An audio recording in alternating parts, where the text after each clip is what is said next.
How to call Bank of America. Hello everyone, I am Bishaka and welcome to our channel. I will take you through the step-by-step process on how to call Bank of America. Now, let's get right into the tutorial. Firstly, go ahead and open your preferred browser and in the search bar, search for bankofamerica.com. Scroll down to the bottom and you will see the Contact Us option. Tap on that. You will then be shown with a bunch of options to contact Bank of America.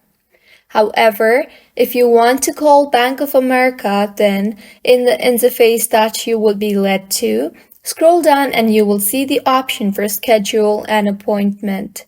Tap on that.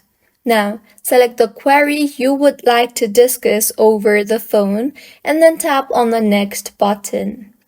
You will then see the option for Over the Phone. Tap on that and then enter your zip code and tap on Search. Now, select a date for the appointment. You can make an appointment up to 14 days in advance. Once you choose the date, your call will be scheduled, and this is how you can call Bank of America.